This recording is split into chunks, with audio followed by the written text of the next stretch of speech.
Hello everyone, welcome to Bodhnik academy. कैसे हैं आप सब?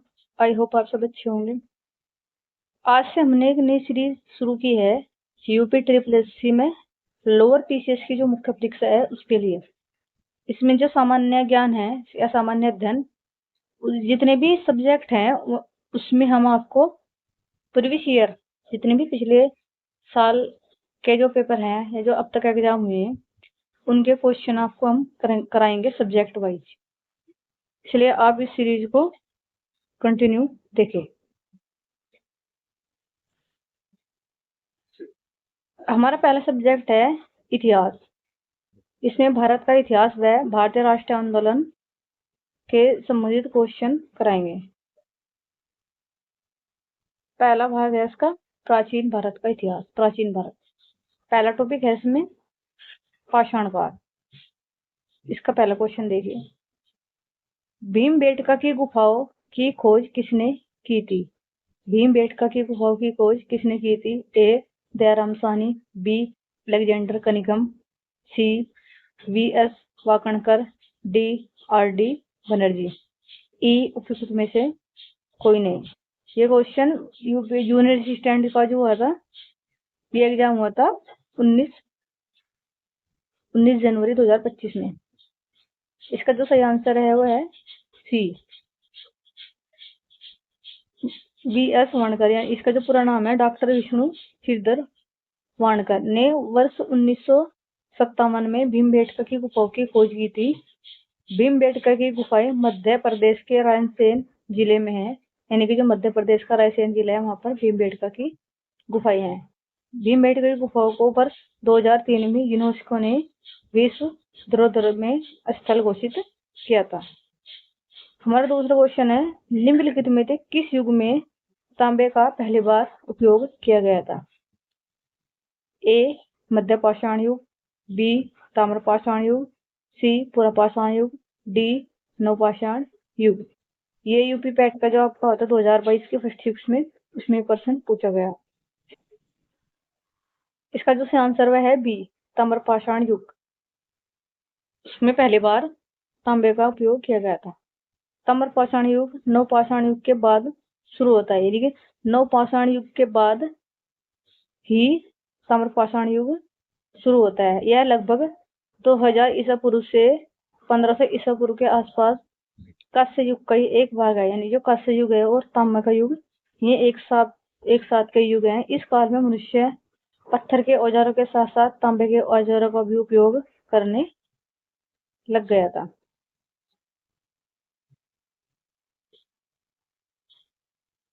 हमारा तीसरा प्रश्न है इसमें, भीमबेटका पुरा पाषाण काल का एक प्रसिद्ध स्थल है भारत के किस राज्य में स्थित है? भीमबेटका पुरा पाषाण काल के एक प्रसिद्ध स्थल है भारत के किस राज्य में? ए बिहार, बी उत्तर प्रदेश, सी राजस्थान, डी मध्य प्रदेश। इसका जो सही आंसर हुआ है डी मध्य प्रदेश। भीमबेटका पुरा पाषाण काल का एक प्रसिद्ध स्थल है जो भारत के मध्य प्रदेश के रायसेन जिले में है। यहाँ के चित्र भारतीय उपमहाद्वीप में मानव जीवन के प्राचीनतम चिन्ह है। इन्हें शैलाश्रय भी कहा जाता है। जो ये सबसे प्राचीन चित्र पाए गए थे मध्य प्रदेश के भीमबेटका गुफा से। इसकी खोज 1957 में डॉक्टर विष्णुधर वाकणकर द्वारा की गई थी। वर्ष 2003 में इसे यूनेस्को द्वारा धरोहर घोषित किया गया था। हमारे प्रश्न नंबर 4 है, प्राचीन भारत इतिहास के किस काल में मिट्टी के बर्तनों का पता लगाया गया था? ए नवपाषाण काल, बी ताम्रपाषाण काल, सी पुरा पाषाण काल, डी मध्य पाषाण काल।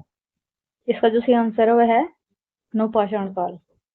प्राचीन भारतीय इतिहास के नवपाषाण काल में मिट्टी के बर्तनों का पता लगाया गया था। मिट्टी के बर्तनों का सबसे पहला प्रमाण मेहरगढ़ के नवपाषाण स्थल से मिला है।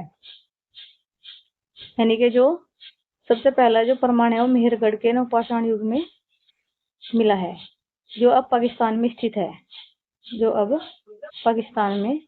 है।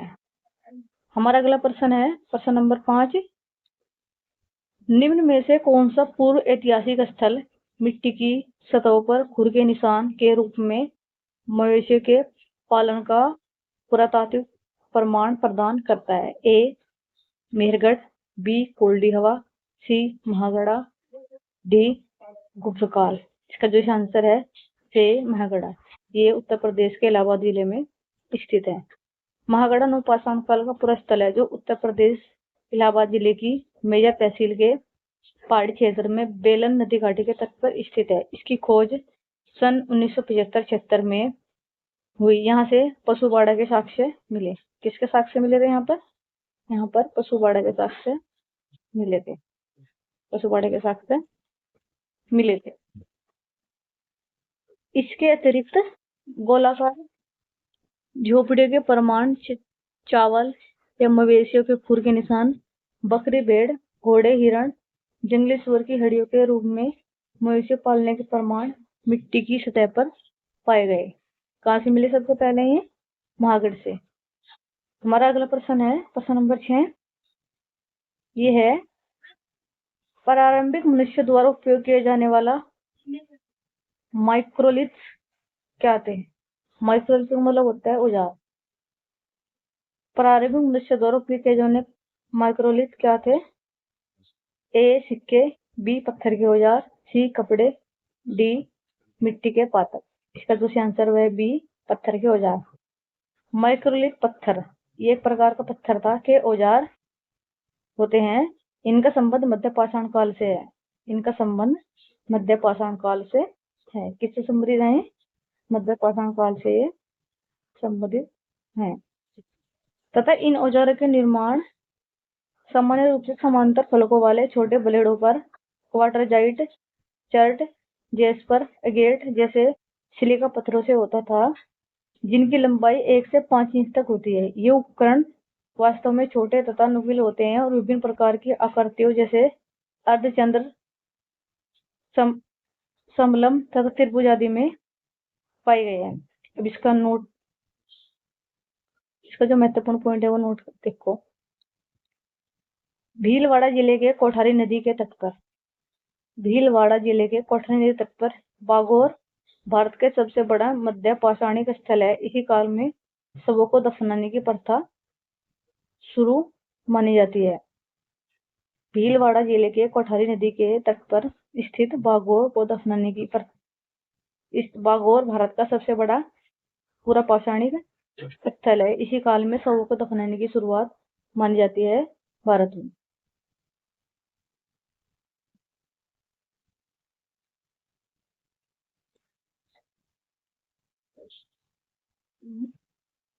प्रश्न नंबर 7 है, निम्न में से कौन सा भारत में पुरातात्विक महत्व का एक पुरापाषाण स्थल है? निम्न में से कौन सा भारत में पुरातात्विक महत्व का एक पुरा स्थल है? ए चिरान, बी डी बुरझोम, सी हुनासांगी, डी मेरगढ़। इसका जो सही आंसर वह है सी हुनासांगी। प्रश्न नंबर 7 है, निम्न में से कौन सा भारत में पुरातात्विक महत्व का एक पूरा पाषाण स्थल है? ए चिरान, बी बुरझोम, सी हुनासांगी, डी मेरगढ़। इसका जो सही आंसर है वो है सी हुनासांगी। हुनासांगी कर्नाटक राज्य में स्थित एक प्रारंभिक पुरापाषाण स्थल है। हुनासांगी के पुरापाषाण उपकरण चूना पत्थर, बलुआ पत्थर, क्वार्टजाइट, डोलोराइट, चट जैसे विविध प्रकार के पत्थरों से बना है। बुरझोम ये जम्मू कश्मीर में स्थित है। मेहरगढ़ बलूचिस्तान जो पाकिस्तान का एक हिस्सा है, बलूचिस्तान एक क्षेत्र पड़ता है वो पाकिस्तान का, वहां पर ये है। चिरान ये सारण है, बिहार का एक जिला है सारण, वहां पर ये पड़ता है स्थल है। नवपाषाणकालीन ज्ञात स्थल है, यानी कि ये जो स्थल है सारे नवपाषाणकालीन है। प्रश्न नंबर 8 है, सेल्ट एक नवपाषाणकालीन है, एक घर, एक उपकरण, एक मकबरा, एक कलश। इसका जो सही आंसर है वो है बी एक उपकरण। सेल्ट एक नवपाषाणकालीन उपकरण है। पुरापाषाण काल के विपरीत इस अवधि में लोगों ने पालिश किए गए पत्थर के औजारों और कुल्हाड़ियों का उपयोग करना शुरू किया, जिन्हें साल्ट कहा जाता है। सेल्ट एक नवपाषाणकालीन उपकरण है। पुरापाषाण काल के विपरीत इस अवधि में लोगों ने पॉलिश किए गए पत्थर के औजारों और कुल्हाड़ियों का उपयोग करना शुरू किया, जिन्हें सेल्ट कहा जाता है। प्रश्न नंबर 9 है, प्रागैतिक काल के पहले युग को क्या कहा जाता था? प्रागैतिक काल के पहले युग को क्या कहा जाता था? ए नवपाषाण युग, बी धातु युग, सी ताम्रपाषाण युग, डी पुरापाषाण काल। इसका जो सही आंसर है वो है डी पुरापाषाण काल। प्रागैतिक युग का वह समय है जब मानव ने पत्थर के औजार बनाना सबसे पहले प्रारंभ किया था। यह काल 25 लाख वर्ष से लेकर 3000 साल पूर्व तक का माना जाता है। यानी ये जो काल है पुरापाषाण काल, ये 25 लाख से लेकर 3000 साल तक माना जाता है। इस दौरान मानव इतिहास का 99% विकास हुआ था। इस काल के बाद मध्य पाषाण युग का प्रारंभ हुआ जब मानव ने पशुपालन शुरू किया। भारत में पुरापाषाण काल के अवशेष, यानी कि जो पुरापाषाण काल है इसके अवशेष तमिलनाडु के पलवरम, बदमेदेर, अतीरपक्कम, मध्य प्रदेश के भीमबेटका और छत्तीसगढ़ के रायगढ़ जिले के सियांवल में भी मिलते हैं। इस काल को जलवायु परिवर्तन तथा उस समय के पत्थर के हथियारों और औजारों के प्रकार के आधार पर निम्न 3 भागों में विभाजित किया गया है। ए है निम्न पुरापाषाण काल, बी है मध्य पुरापाषाण काल, सी है उच्च पुरापाषाण काल। अब हमारा प्रश्न नंबर 10, निम्न में से किस पुरातात्विक स्थल पर गर्त आवासों के प्रमाण मिले हैं? निम्न में से किस स्थल पर पुरातात्विक स्थल पर गर्त आवासों के प्रमाण मिले हैं? ए है पायोए, बी राणागुंडई, सी मेहरगढ़, डी बुरजोम। इसका जो सही आंसर है डी बुरजोम। बुरजोम नवपाषाण युगीन पुरातात्विक महत्व वाला जम्मू कश्मीर राज्य का एक ऐतिहासिक स्थल है। यहाँ पर कई प्राचीन गर्त पाए गए हैं और बुरजोम में मालिक के मर जाने पर उसके शव को पालतू कुत्तों के साथ ही दफनाया जाता था। यानी कि अगर जब कोई मालिक मर जाता था उसके साथ उसके पालतू कुत्ते को भी दफनाया जाता था। प्रश्न नंबर 11 है, मेहरगढ़ नवपाषाण काली में की बस्ती है पाकिस्तान के किस प्रांत में स्थित है? ए खैर पख्तूनवा, बी सिंध, सी पंजाब, डी बलूचिस्तान। इसका जो सही आंसर है डी बलूचिस्तान। मेहरगढ़ पुरातात्विक स्थल से महत्वपूर्ण एक स्थान है जहाँ नवपाषाण के बहुत से अवशेष मिले गए हैं। यहीं से सबसे पहले कृषि के प्राचीनतम साक्ष्य भी इसी स्थल से मिले थे। वर्तमान में यह स्थान बलूचिस्तान पाकिस्तान में बोली नदी के किनारे पर स्थित है। अब हमारा प्रश्न नंबर 12,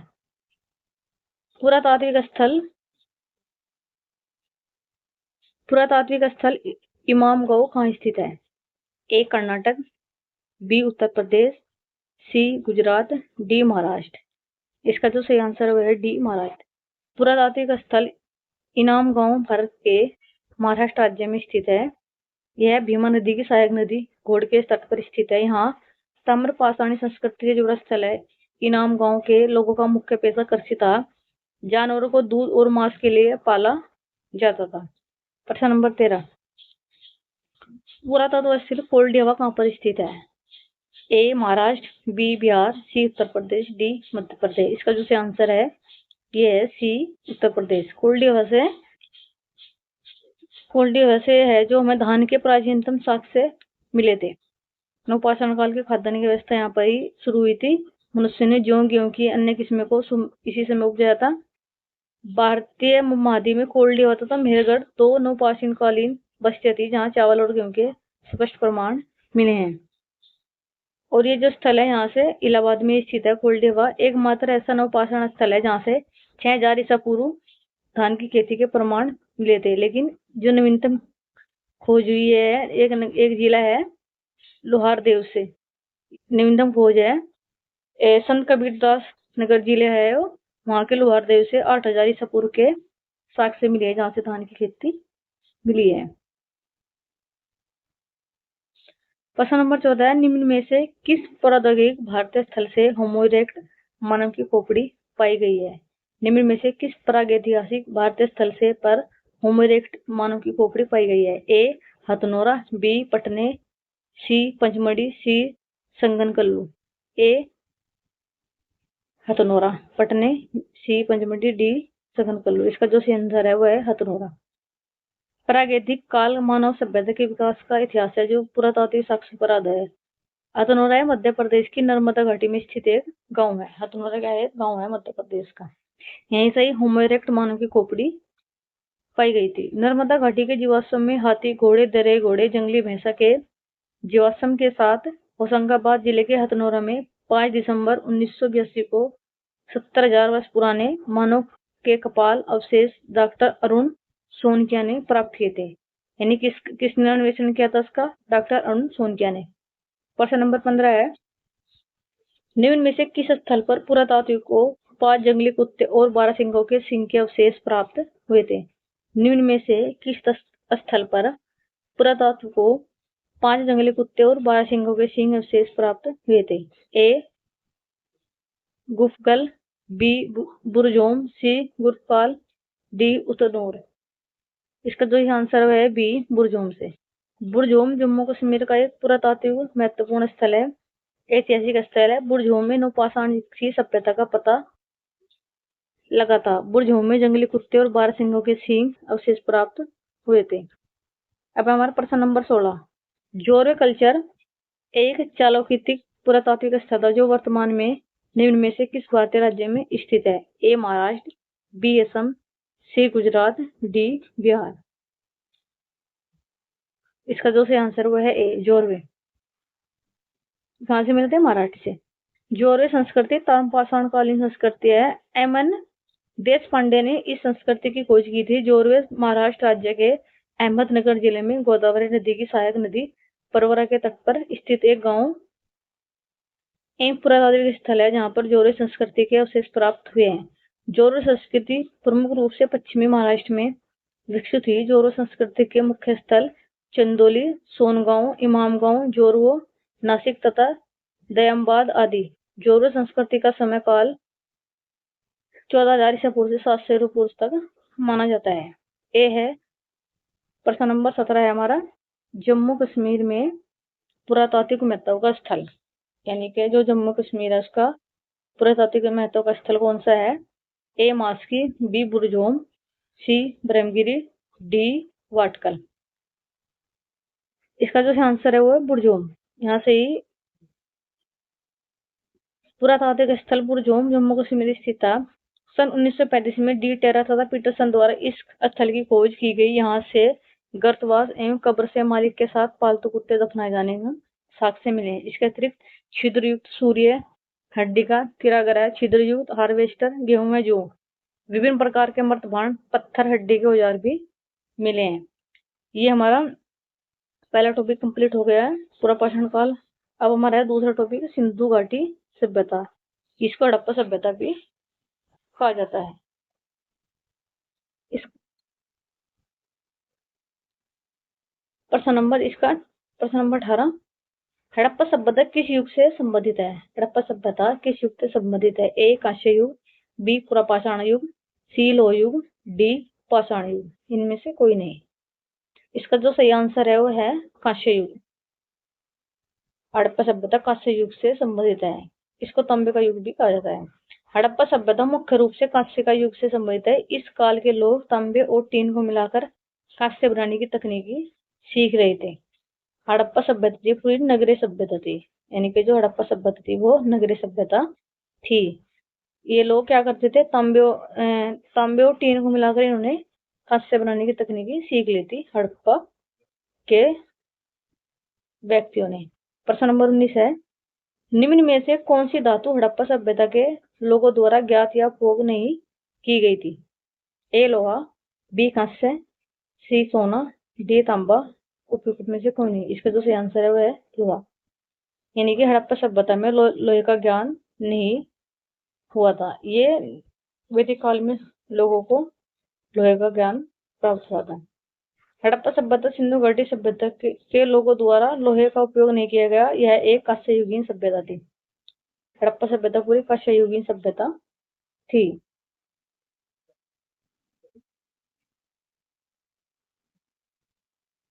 प्रश्न नंबर हमारा है 20, सिंधु घाटी सभ्यता की नृत्य करने वाली लड़की के रूप में प्रसिद्ध प्रतिमा किस स्थल पर खोजी गई थी? ए खोड़देजी, बी मोहनजोदड़ो, सी रोपड़, डी कालीबंगा। ई उपयुक्त में से कोई नहीं। इसका जो आंसर है बी मोहनजोदड़ो। सिंधु घाटी सभ्यता की प्रसिद्ध नृत्य करने वाली लड़की की मूर्ति मोहनजोदड़ो नामक स्थल से प्राप्त थी। इसको बनाने में लास्ट वेक तकनीकी यानी मोम जलाई विधि का उपयोग किया गया था। वर्ष 1922 में मोहनजोदड़ो की खोज राखलदास बनर्जी ने की थी। प्रश्न नंबर 21, हड़प्पा स्थल की सर्वप्रथम साक्ष्य संक्षिप्त खुदाई निम्न में से किसने की थी? हड़प्पा सभ्यता की सर्वप्रथम संक्षिप्त खुदाई निम्न में से किसने की थी? ए Rakhaldas Banerjee, B K Thapar, C sir Alexander Cunningham, D Ernest J H Mackay. इसका जो सही आंसर हुआ है C sir Alexander Cunningham. Alexander Cunningham ने 1814 से लेकर 1893 इसका ये काल रहा हुआ। भारतीय पुरातात्विक सर्वेक्षण ASI Indian survey of Bharat इसके संस्थापक रहे। भारतीय पुरातात्विक सर्वेक्षण इसके संस्थापक रहे और वास्तव में हड़प्पा को विश्व पुरातात्विक मानचित्र पर रखने वाले प्रथम व्यक्ति थे। उन्होंने 1853 में हड़प्पा में से एक मोहर पाई। कनिंघम को भारतीय पुरातत्व का जनक कहा जाता है। ये क्वेश्चन यहाँ से भी बन जाता है कि कनिंघम को ही भारतीय पुरातत्व का जनक कहा जाता है, जबकि हड़प्पा सभ्यता की व्यापक खुदाई दयाराम साहनी द्वारा 1921 में की थी। लेकिन अगर हड़प्पा स्थल की बात करें तो सबसे पहले इसकी खोज दयाराम साहनी ने की गई थी। और जो एक संक्षिप्त थी जिसके बारे में पता चला था वो थे सर अलेक्जेंडर कनिंघम। प्रश्न नंबर 22, निम्न में से किस स्थल पर पुजारी राजाओं की मूर्ति मिली है? ए लोथल, बी मोहनजोदड़ो, सी कोडीरी, डी हड़प्पा। इसका जो सही आंसर है बी मोहनजोदड़ो से पुजारी राजाओं की मूर्ति मिली है। सिंधु घाटी सभ्यता के स्थल मोहनजोदड़ो मृतकों का टीला भी इसको कहा जाता है से पुजारी राजाओं की मूर्ति मिली। मोहनजोदड़ो स्थल सिंधु नदी के किनारे पाकिस्तान के लरकाना जिले में स्थित है। इसकी खोज 1922 में राखलदास बनर्जी ने की थी। यहाँ से विशाल अन्नागार, स्नानागार तथा कांसे की नाचती लड़की की मूर्ति आदि मिली। 3-4 चीजें यहाँ से मिली हैं, विशाल अन्नागार, स्नानागार तथा कांसे की नाचती स्त्री। प्रश्न नंबर 23, मोहनजोदड़ो शब्द का अर्थ क्या है? ए पसंदीदा शहर, B mount of the death, C रहने की जगह, डी एक बाजार। इसका है माउंट ऑफ द डेथ यानी कि मृत का टीला। प्रश्न नंबर 24, बनावली सिंधु घाटी सभ्यता का एक प्रमुख शहर वर्तमान भारत के निम्नलिखित में से किस राज्य में स्थित है? ए गुजरात, बी मध्य प्रदेश, सी हरियाणा, सी राजस्थान, डी हरियाणा। इसका जो सही आंसर है डी हरियाणा में। बनवाली सिंधु घाटी सभ्यता का प्रमुख शहर वर्तमान में भारत के हरियाणा राज्य में स्थित है। यह रंगोई नदी के तट पर स्थित है। जो बनवाली शहर है ये रंगोई नदी के तट पर स्थित था। इस पुरा स्थल की खोज 1974 में RS विष्ट ने की थी। यह मिट्टी का बना हल मिला है। राखीगढ़ी भी सिंधु घाटी सभ्यता का एक स्थल है जो हरियाणा में स्थित है। राज्य गुजरात से मिले हैं धोलावीर और लोथल, राजस्थान में है कालीबंगा। प्रश्न नंबर 25, पशुपति मोहर सिंधु घाटी सभ्यता के किस स्थल से मिली है? पशुपति की मूर्ति सिंधु घाटी सभ्यता के किस स्थल से मिली है? ए बनवाली, बी लोथल, सी कालीबंगा, डी मोहनजोदड़ो। इसका जो सही आंसर है वो है डी मोहनजोदड़ो।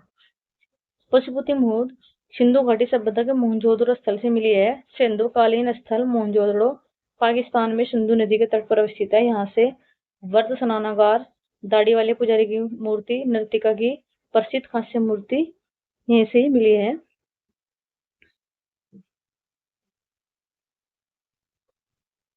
प्रश्न नंबर 26, भारत में स्थित किस हड़प्पा स्थल से हागरा मर्तभांड के भंडार शामिल हैं जो सिंधु घाटी सभ्यता के शुरुआती चरण के पहले बसावट है? ए राखीगढ़ी, बी कालीबंगा, सी रोपड़, डी धोलावीरी। इसका जो आंसर है राखीगढ़ी, जहाँ के हागरा मर्तभांड के भंडार मिले हैं। भारत में हरियाणा के राखीगढ़ व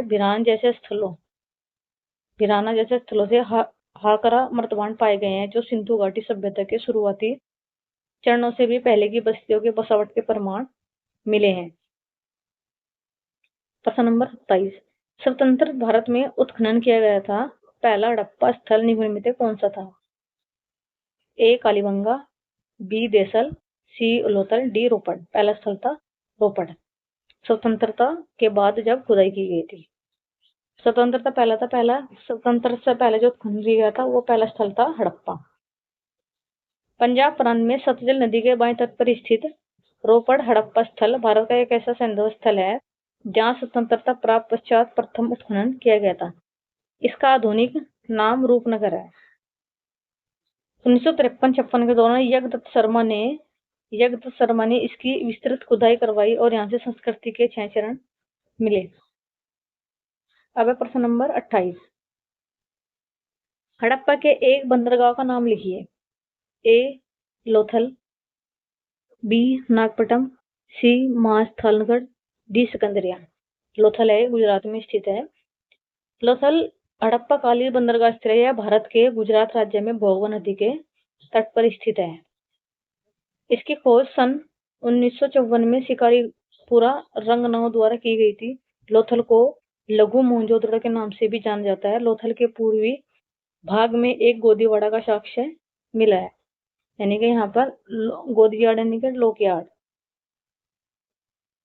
यहाँ पर सामान को उतारने और चढ़ने की व्यवस्था थी। अब प्रश्न नंबर 29। हड़प्पा सभ्यता के एक हिस्से लोथल की खुदाई की खोज किसने की थी? A Dayaram Sahni, B Rakhaldas Banerjee, C SR. Das, D RS. B. इसका जो सही आंसर है वो है सी एस.आर. राव। लोथल की खुदाई की थी। प्रश्न नंबर 30 है हमारा। हड़प्पा सभ्यता के दौरान दांसगढ़ नृत्यिका की कांस्य प्रतिमा बनाने के लिए तकनीकी का इस्तेमाल किया गया था। ए पत्थर की नक्काशी, बी हाथी दांत नक्काशी, सी लकड़ी की नक्काशी, डी मोम लेपी गई ढलाई कास्टिंग। और इसका जो आंसर है डी मोम लोपी ढलाई कास्टिंग। हड़प्पा सभ्यता के दौरान दांसगढ़ नृत्यिका की कांस्य प्रतिमा बनाने के लिए मोम लोपी ढलाई लास्ट वैक्सिंग कास्टिंग तकनीक का उपयोग किया गया था। यह प्रसिद्ध मूर्ति मोहनजोदड़ो से प्राप्त हुई थी। हड़प्पा सभ्यता विश्व की प्राचीनतम नगरीय सभ्यता में एक है। इसका विस्तार पश्चिमी भारत में होता है। प्रश्न नंबर 31। हड़प्पा संस्कृति की मोहर और टेराकोटा कला पर निम्न में से किस जानवर को दर्शाया गया है?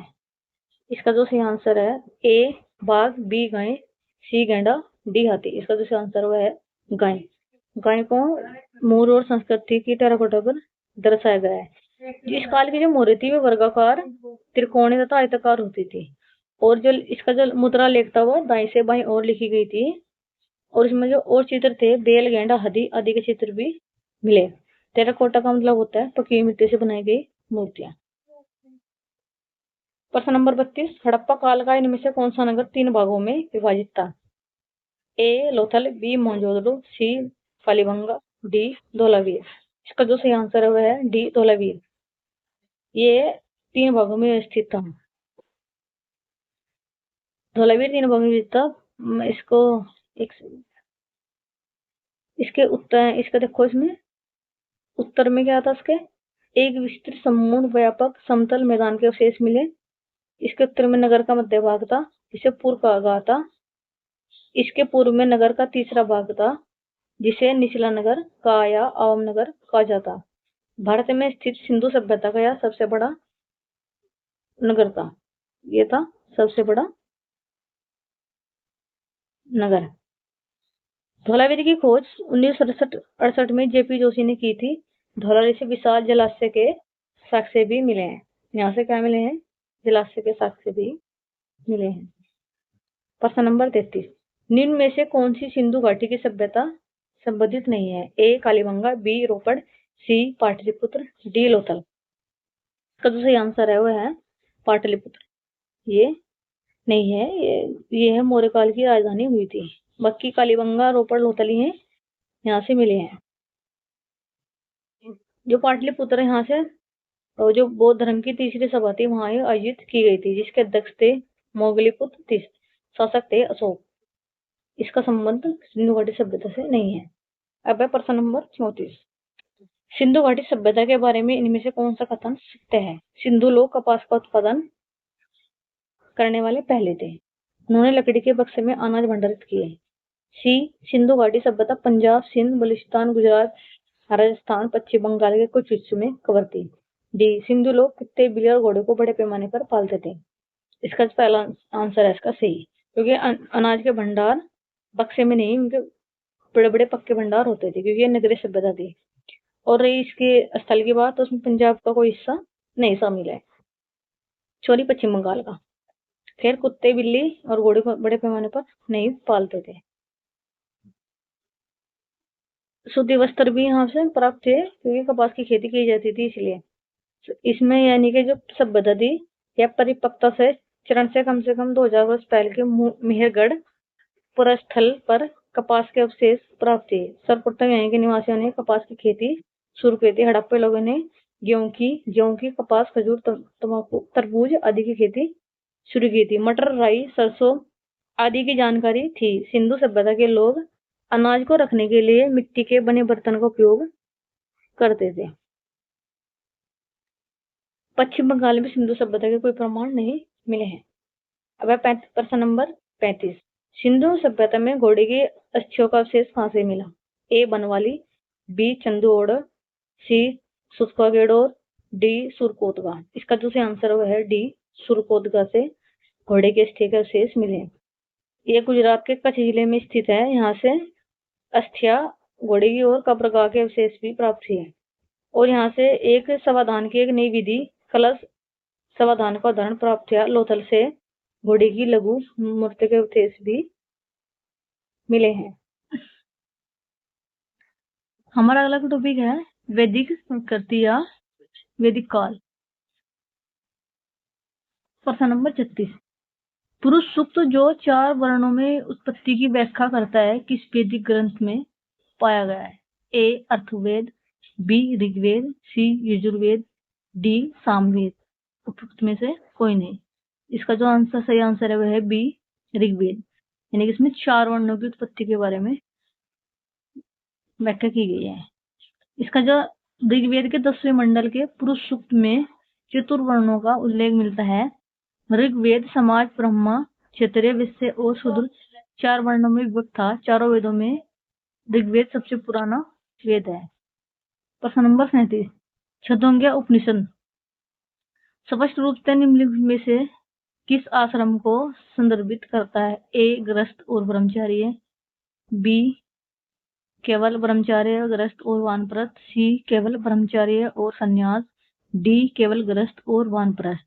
इसका जो सही आंसर वह है बी केवल ब्रह्मचार्य, गृहस्थ और वानप्रस्थ। इसमें 3 आश्रम को है वो उल्लेख किया गया है, लेकिन जो चारों का है संन्यास आश्रम इसका है जबल उपनिषद में। इनमें चारों आश्रम का उल्लेख किया गया है। अब है प्रश्न नंबर 38। ऋग्वेद कितने भजनों का संग्रह है? ऋग्वेद कितने भजनों का संग्रह है? ए 1800 भजन, बी 1500 भजन, सी 1028, डी 1000। इसका जो सही आंसर है सी। भजन बोलते हैं सूक्त को, जिसे बोलते हैं सूक्त। यहाँ भजन का भी प्रयोग किया गया है। ऋग्वेद के भजनों सूक्त की कुल संख्या 1028 है। सबसे पुराना यह वैदिक ग्रंथ है जिसमें कुल 10 मंडल हैं। इनकी रचना के करने वाले उच्चारण है उसको होत कहा जाता है। प्रश्न नंबर 39। उपनिषद शब्द का अर्थ क्या है? ए गुप्त अनुष्ठान, बी किसी के पास बैठना, सी पवित्र छंद, डी ईश्वर की शिक्षाएं, ई उपयुक्त में से कोई नहीं। इसका जो सही आंसर वह है बी किसी के समीप बैठना। यह है उपनिषद का शाब्दिक अर्थ।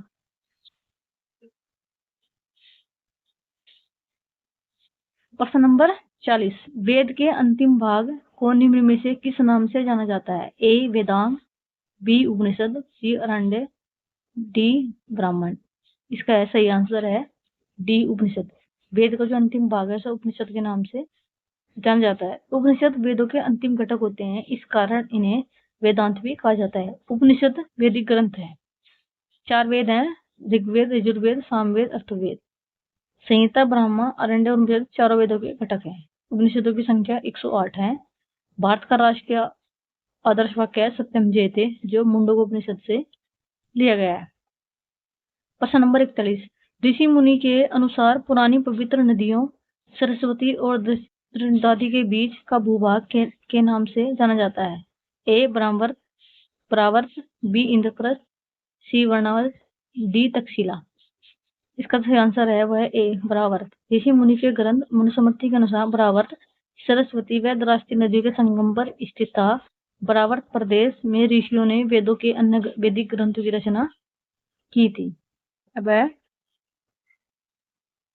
हमारा प्रश्न नंबर 42। ऋग्वेद में विश्वामित्र नामक एक ऋषि और दो अन्य नदियों के बीच संवाद है। ए सतलुज और चिनाब, बी व्यास और सतलुज, सी चिनाब और रावी, डी व्यास और झेलम। इसका जो सही आंसर है बी व्यास और सतलुज। ऋग्वेद के तीसरे मंडल के 33वें सूक्त में ऋषि विश्वामित्र और व्यास और सतलुज नदी के बीच मध्य संवाद का वर्णन है। हमारा प्रश्न नंबर 43। वेद जो आंशिक रूप से गद करती है क्या है? इसमें है यजुर्वेद, सामवेद, सी यजुर्वेद, डी ऋग्वेद। यानी कि जो ये यजुर्वेद है ये एक गद करती हुई खवा है। बाकी जो तीन है ये पद करती हुई लिखे गए हैं। यजुर्वेद गद और पद का मिश्रित है। इस वेद में कर्मकांड कराने पर पुरोहितों को अर्थव्यूह कहा जाता है। इसमें कहा जाता था। इसमें जगहों के नियमों एवं विधि विधानों का संकलन है। इसके दो भाग हैं, कर्षण यजुर्वेद और सकुल यजुर्वेद। प्रश्न नंबर 44। उपनयन समारोह। इसमें क्या होता है?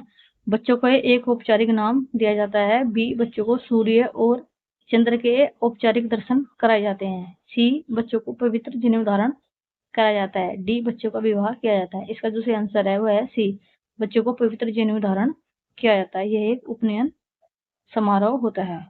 उपनयन संस्कार को युद्धोपवीत संस्कार के नाम से भी जाना जाता है। इसमें बच्चों को पवित्र जनेऊ ये पद्य धारण करा जाता है। इसमें 3 धागे होते हैं। सत, रज तथा तम का प्रतीक माना जाता है। इस संस्कार के उपरांत बाल को दीज कहा जाता है। प्रश्न नंबर 45। सत्यम जयते महावाक्य कहाँ से उद्गत है? ए शतपथ ब्राह्मण से, बी ईशोपनिषद से, सी मुंडक उपनिषद से, डी महाभारत से। इसका जो मतलब है सी मुंडकोपनिषद से सत्यम जयते वाक्य लिया गया है, जो भारत का राष्ट्रीय वाक्य है। इसका जो अर्थ है उपनिषद में इसकी मतलब है सत्यम जयते, इसका उपनिषद में यज्ञ की तुलना में टूटी नाव से की गई है। मुंडकोपनिषद अद्वैत संबंध है। सत्यम जयते का आदर्श वाक्य है। सत्यम जयते उत्तर प्रदेश के वाराणसी स्थित सारनाथ में मौर्य सम्राट अशोक द्वारा बनाए गए स्तंभ के शिखर पर अंकित है। इसका अर्थ है सत्य की सदैव विजय होती है।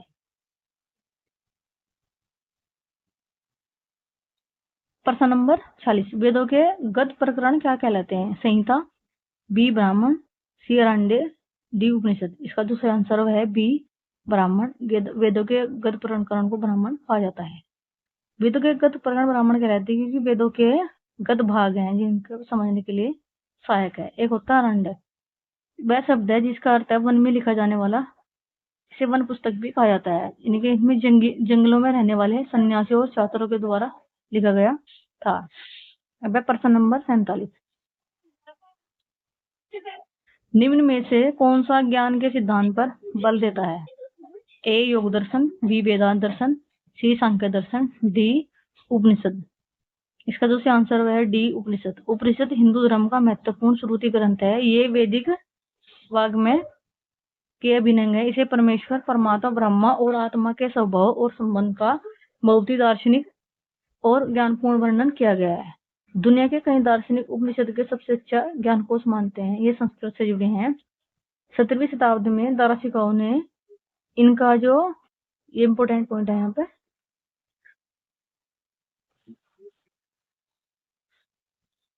17वीं शताब्दी में दार्शनिकों ने उपनिषदों का फारसी में अनुवाद सिर ए अकबर के नाम से किया था।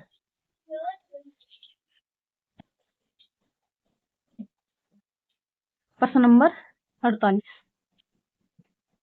ऋग्वेद के निम्न में से किस देवता की सर्वाधिक महत्ता का वर्णन है? ए वरुण, बी इंद्र, सी अग्नि, डी शिव।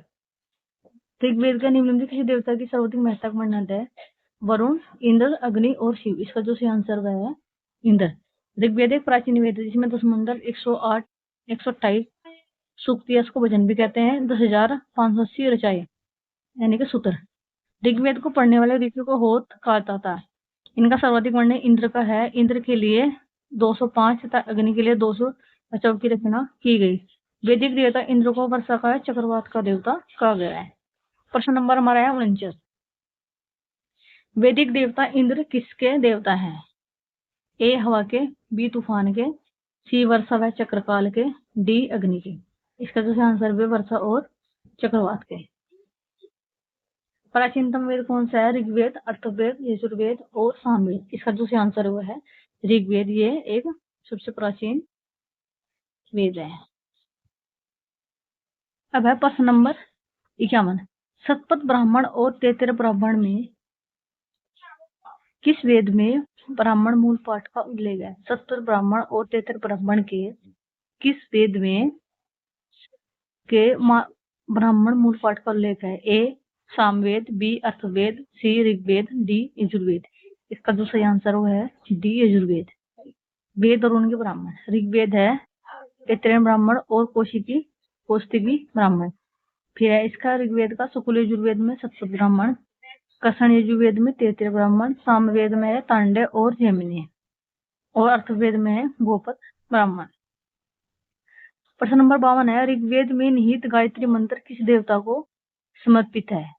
ऋग्वेद में निहित गायत्री मंत्र किस देवता को समर्पित है? ए अग्नि, बी मारुति, सी इंद्र, डी सावित्री। इसका जो आंसर वो है सावित्री। ऋग्वेद के तीसरे मंडल में निहित गायत्री मंत्र सावित्री या साविता सावित्री देवी को तो वो समर्पित है। इस मंडल की रचना विश्वनाथ ने की थी। ऋग्वेद में कुल 10 मंडल है। ऋग्वेद के 2 से 7 तक के मंडल सबसे पुराने माने जाते हैं। यानी कि ऋग्वेद के 2 से 7 तक के मंडल सबसे पुराने माने जाते हैं। जब सूर्य चमकने लगता है तब उसे सविता कहा जाता है। यह आकाश का देवता है। प्रश्न नंबर 53। सर्वाधिक प्राचीन पुराण कौन सा है? ए मत्स्य पुराण, बी विष्णु पुराण, डी नारद पुराण, सी वामन पुराण। इसका जो सही आंसर वो है ए मत्स्य पुराण। यह सबसे पुराना पुराण है। भारत में कुल की संख्या की है 18। पुराणों का शाब्दिक अर्थ है प्राचीन व्याख्या। इसका संकलन महर्षि वेद व्यास ने किया था, जिसमें से 5 मत्स्य, वायु, विष्णु, मार्कंड, भागवत पुराण सबसे प्रमुख है, जो भागवत पुराण है। अब प्रश्न नंबर 54। निम्न में से कौन सा उपवेद नहीं है? ए धनुर्वेद, बी शस्त्र शास्त्र, सी आयुर्वेद, डी योग वेद। इसका जो आंसर है वह है योग वेद। उपवेद वेद से संबंधित माने जाते हैं। उपवेदों की संख्या 4 है। आयुर्वेद, गंधर्ववेद, धनुर्वेद व शिल्पवेद। शिल्पवेद को अथर्ववेद भी कहा जाता है, जबकि योग वेद उपवेद नहीं है। जो योग वेद है ये उपवेद नहीं है। कौन से है? आयुर्वेद, गंधर्ववेद, धनुर्वेद और शिल्पवेद और शस्त्र शास्त्र। धनुर्वेद यजुर्वेद का उपवेद, आयुर्वेद ऋग्वेद का उपवेद, गंधर्ववेद सामवेद का उपवेद तथा शिल्पवेद अथर्ववेद का उपवेद है। अब है हमारा अगला टॉपिक बौद्ध व जैन धर्म। बौद्ध धर्म और जैन धर्म। प्रश्न नंबर 55।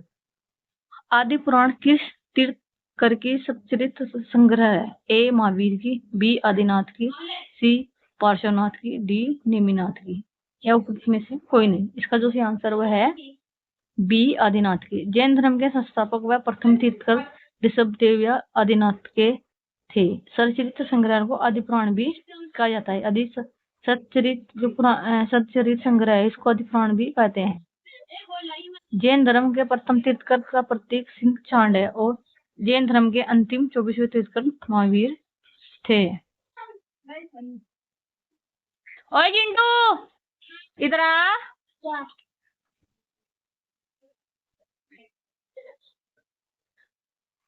प्रश्न नंबर 56।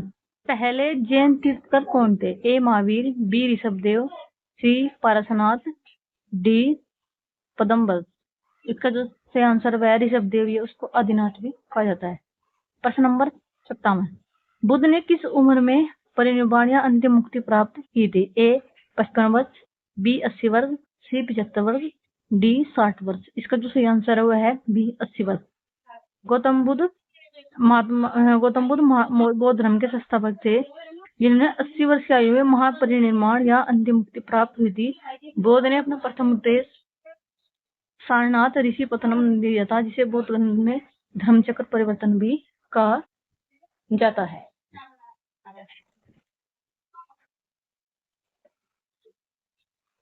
हमारा अगला प्रश्न नंबर 58 है। महावीर ने निम्नलिखित में से किस स्थान पर मोक्ष प्राप्त किया था या सिद्ध बने थे? ए पावापुरी, बी पुरुषपुरा, सी राजगृह, डी कपिलवस्तु या उक्त में से कोई नहीं। इसका सही आंसर है ए पावापुरी। जैन धर्म के अंतिम तीर्थंकर महावीर की मृत्यु निर्वाण बिहार के राज्य के पावापुरी में हुआ था। महावीर के अनुयायियों को मूलतः निग्रंथ कहा गया था। इनके प्रथम अनुयायी उनके दामाद जमाली थे।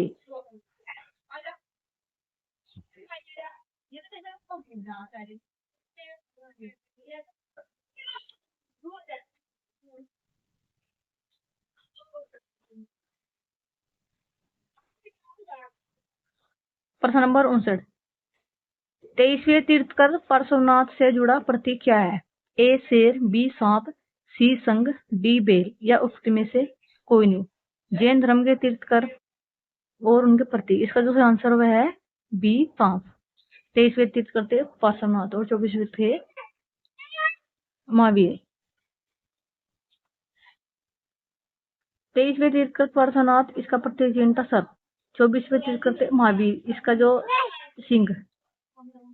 22वें तीर्थंकर थे अरिष्टकर, अरिष्टि नहीं, इसके थे संघ प्रतीक चिन्ह। पहले तीर्थंकर ऋषभदेव, इसके थे प्रतीक चिन्ह कांड। प्रश्न नंबर 60 है। त्रिपिटक के किस भाग में बुद्ध की पारंपरिक शिक्षाएं हैं? ए दीपवंश, बी सूत पिटक, डी अभिधम पिटक, डी विनय पिटक या उपयुक्त में से नहीं। इसका जो सही आंसर वह है बी सूत पिटक। बौद्ध धर्म के बारे में विशुद्ध त्रिपिटक को प्राप्त होता है, जो बौद्ध धर्म का पवित्र स्थान है। पिटक और मुख्य वस्तु।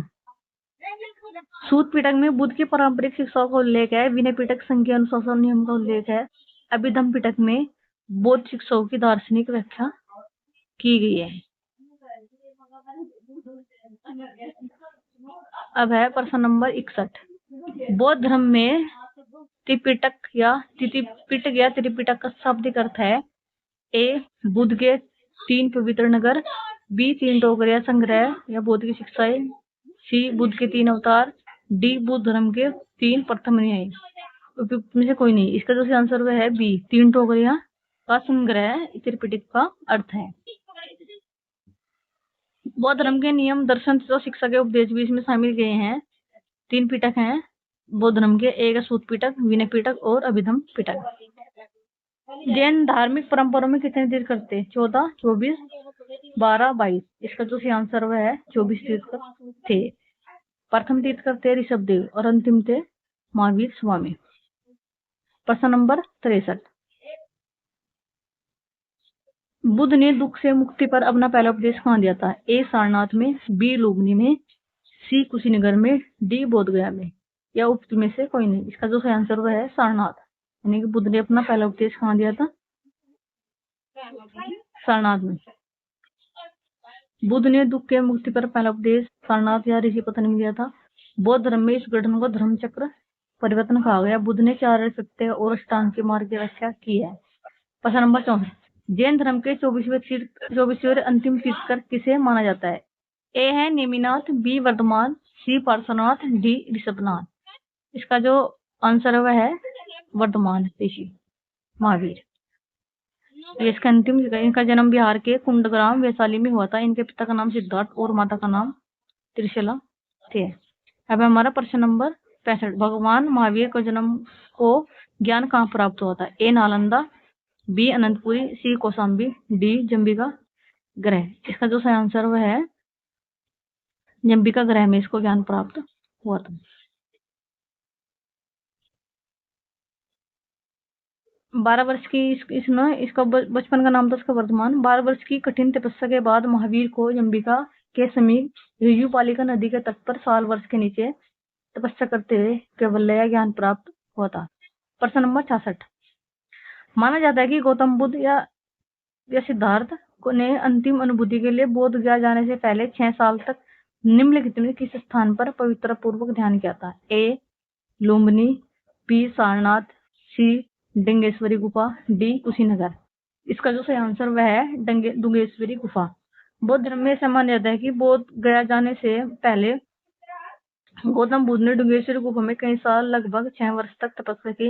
यहीं पर सुजाता नामक महिला ने उन्हें जलपान कराया। यह माना जाता है कि बुद्ध को वहीं से मध्यम मार्ग या ज्ञान प्राप्त हुआ था। प्रश्न नंबर है 67। निम्नलिखित किस बौद्ध स्थल पर महिलाओं को पहली बार संघ में नियुक्त किया गया था? ए सारनाथ, बी वैशाली, सी श्रावस्ती, डी राजगृह। इसका दूसरी आंसर है वैशाली। और इसकी जो पहली महिला बौद्ध महिला भिक्षु थी वो थी बौद्ध धर्म की मौसी गोमती सर्वप्रथम। इसने इसमें आग्रह पर गोमती प्रथम को सबसे पहले इसमें प्रवेश दिया था। वैशाली के ऋषियों ने यहाँ पर कुटाग्रहशाला नामक विहार बुद्ध को दान में दिया था। प्रश्न नंबर 68 है हमारा। महावीर और उनके अनुयायियों की शिक्षाएं कई शताब्दी तथा मौखिक रूप से प्रसारित रही। इन्हें लगभग 1500 वर्ष पहले लिखा गया था। वर्तमान में वे निम्नलिखित में किस स्थान पर उपलब्ध हैं? ए पटना बिहार, बी श्रावस्ती उत्तर प्रदेश, सी वल्लभी गुजरात, डी है सरोलबेना कर्नाटक। इसका जो सही आंसर है सी वल्लभी गुजरात में। यहाँ कुल 12 अष्टांग लिपि गया था। इसकी अध्यक्षता द्रविड़ समाचारम ने की थी। प्रथम जय संगीति की अध्यक्षता सुलभन ने पाटलिपुत्र ने की थी। प्रश्न नंबर 69। महावीर स्वामी को जिन के नाम से जाना जाता लगा था, जिनका अर्थ है विजेता, महान आत्मा, भगवान या हिंसक। इसका सही आंसर है ए विजेता। महावीर स्वामी को कैवल्य की प्राप्ति के बाद जिन की उपाधि से विभूत किया गया था, जिनका अर्थ है विजेता, जिनके अंतर्गत उन्हें अर्थ योग्य निर्ग्रंथ बंधन रहित उपाधि से प्राप्त की थी। जैन धर्म के प्रथम तीर्थंकर आदिनाथ या ऋषभदेव थे। अब हमारा प्रश्न नंबर 70। जैन धर्म का सबसे महत्वपूर्ण मौलिक सिद्धांत है ए कर्म, बी अहिंसा, डी सी वैराग्य, डी निष्ठा। इसका जो सही आंसर है बी अहिंसा। ये इसका मौलिक सिद्धांत है।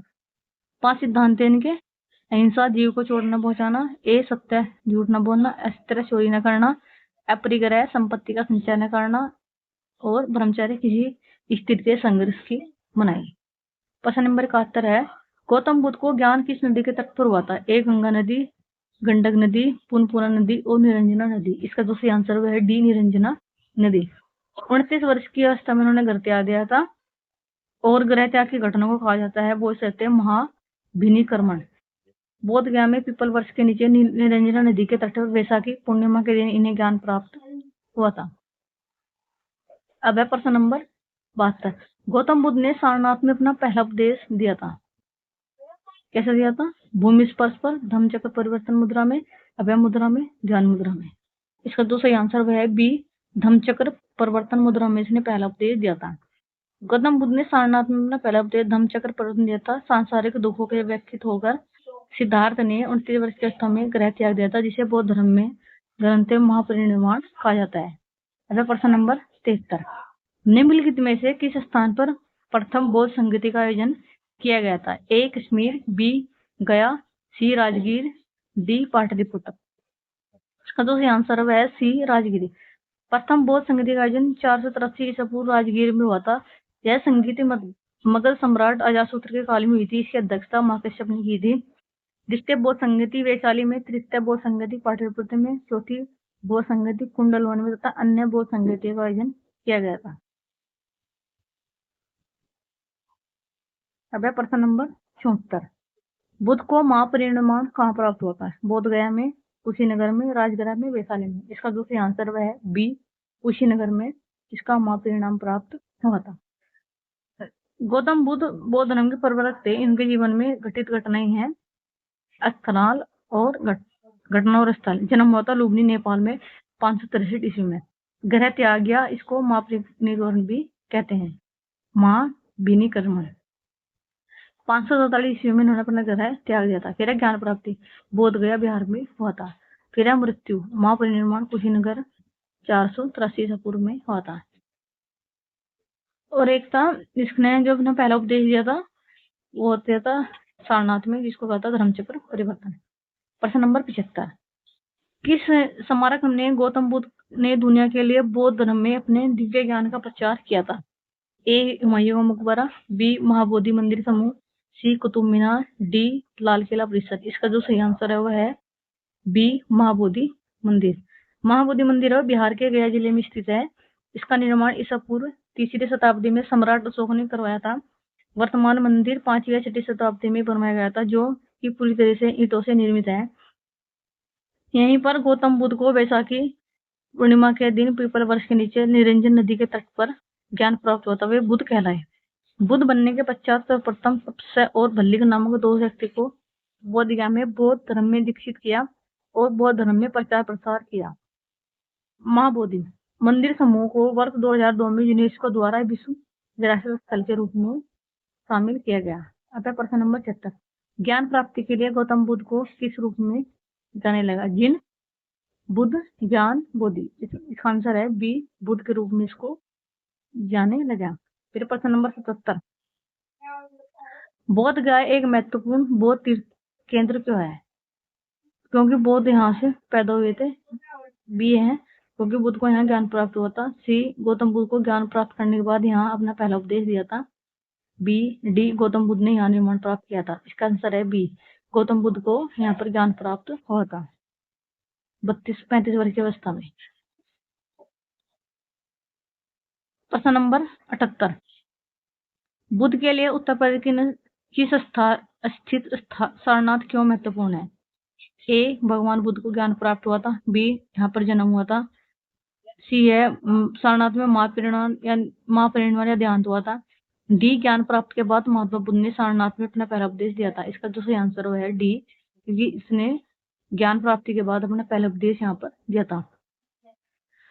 प्रश्न नंबर है 79, मनुष्य जीवन का सर्वोत्तम ध्येय है कैवल्य, जिसका अर्थ है दूसरों को शिक्षा देना, दूसरों का अनुसरण करना, फिर है इच्छाओं पर प्राप्त करना, दूसरों की सेवा करना। इसका जो सही आंसर है वह है इच्छाओं पर विजय प्राप्त करना। कैवल्य करता है इच्छा पर विजय प्राप्त करना या इंद्रिय पर प्राप्त करना।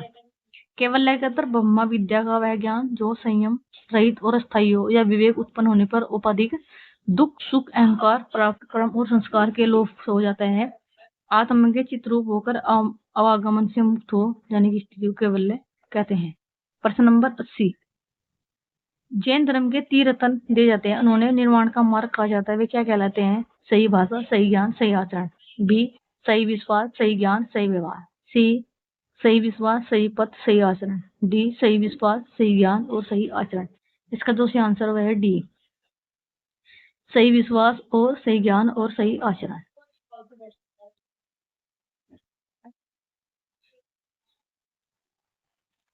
अगला टॉपिक है पारसी या यहूदी धर्म।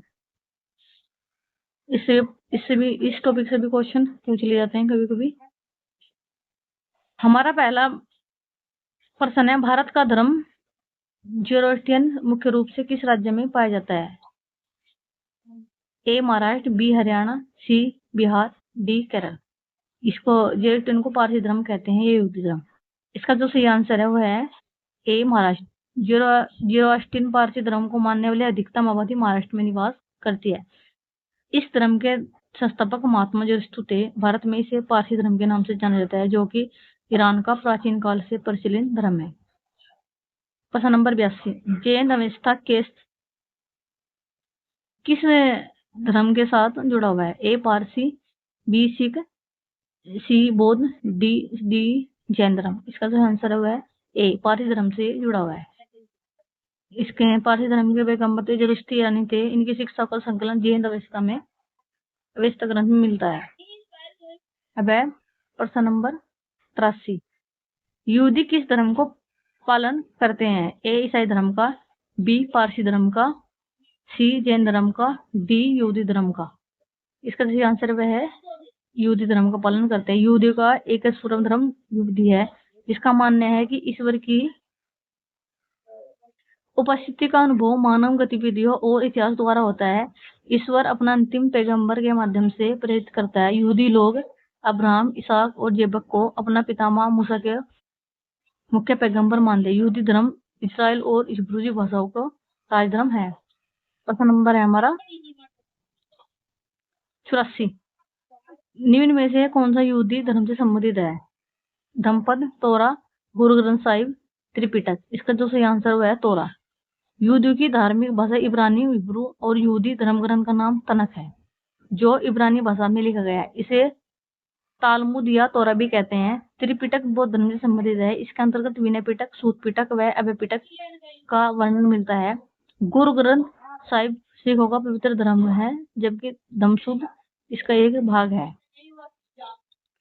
अब टॉपिक है हमारा अगला महाजनपद काल। प्रश्न नंबर 85।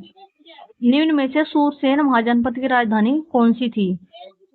ए वैशाली, बी काशी, सी चंपा, डी मथुरा। इसका जो आंसर है सूरसेन के महाजनपद मथुरा थे। महाजनपद और राजधानी सूरसेन की मथुरा, इसमें वज्जी की वैशाली, अंग चंपा की, काशी वाराणसी की। प्रश्न नंबर 86। 6 से 14वीं शताब्दी तक निम्नलिखित में कौन से सबसे शक्तिशाली महाजनपद था? ए अंग, बी मगध, सी वैशाली, डी वज्जी। इसका जो सही आंसर है मगध। मगध क्या था? एक सर्वाधिक शक्तिशाली जनक था, सर्वाधिक शक्तिशाली जनपद था। 6वीं शताब्दी से 14वीं शताब्दी तक मगध सबसे शक्तिशाली महाजनपद था। मगध प्राचीन भारत के 16वें महाजनपद से एक था। इसकी स्थिति मूलतः दक्षिणी बिहार के क्षेत्र में थी। इसके अंतर्गत आधुनिक पटना व गया जिले में शामिल थे। इसकी राजधानी थी गिरिवर या राजगृह, जो 5 पहाड़ियों से घिरी हुई थी। अब प्रश्न नंबर 87।